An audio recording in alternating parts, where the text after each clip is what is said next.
అందరికీ నమస్కారం అన్న.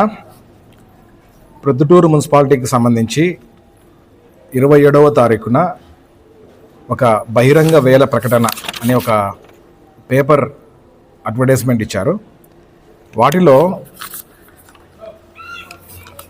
కూరగాయల మార్కెట్కు సంబంధించి మరియు కూరగాయల మార్కెట్ పార్కింగ్కి సంబంధించి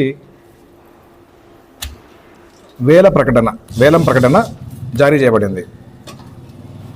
ముందు నుంచి కూడా భారతీయ జనతా పార్టీ ఒక విషయం మీద పోరాడుతూనే ఉన్నాం. అది మార్కెట్లో పార్కింగ్ లేదు, అయినా కూడా టికెట్లు తీసుకుంటున్నారనే విషయం పైన. అయితే కొత్త టెండర్ వచ్చింది.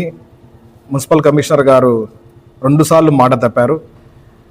మార్కెట్కు సంబంధించి పార్కింగ్ వసతులు ఏర్పరిచిన తర్వాతనే ఈ టెండర్ ప్రక్రియ అనేది తీసుకొస్తామని చెప్పి ఆయన చెప్పడం జరిగింది. కానీ 2 నెలలు అయిన తర్వాత కూడా ఎటువంటి పార్కింగ్ కానీ, అక్కడ ఎటువంటి సెక్యూరిటీ కానీ, కెమెరాలు కానీ ఎటువంటి డెవలప్మెంట్ చేయకుండానే మళ్ళీ టెండర్ ప్రక్రియ మళ్ళీ ఇవ్వడం జరిగింది.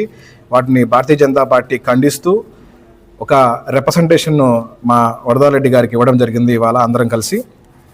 అలాగనే మాంసం చేపల మార్కెట్ గవర్నమెంట్కి సంబంధించి, మున్సిపాలిటీకి సంబంధించి లేకపోయినా కూడా వాటి మీద ఎలా బహిరంగ వేల ప్రకటన ఇస్తారు అనే విషయం మీద కూడా వరదారెడ్డి గారితో చర్చించడం జరిగింది. మాంసం మరియు చేపల మార్కెట్కి సంబంధించి ముందు 30 రూపాయలు ప్రతిరోజు తీసుకునేవారు. దాని తర్వాత 50 రూపాయలుగా, దాని తర్వాత 100 రూపాయలుగా మార్చడం జరిగింది కొత్తగా వచ్చిన వేలం సంబంధించిన వాటిలో. అయితే ఇలా పెంచుకుంటూ పోవడం వల్ల 3000 రూపాయలు వాళ్ళు కట్టాల్సి వస్తుంది. చికెన్ మరియు మటన్ షాప్ ఓనర్లందరూ కూడా 3000 రూపాయలు కట్టాల్సి వస్తుంది ప్రతి నెల. సో అది చాలా ఇబ్బంది అవుతుంది.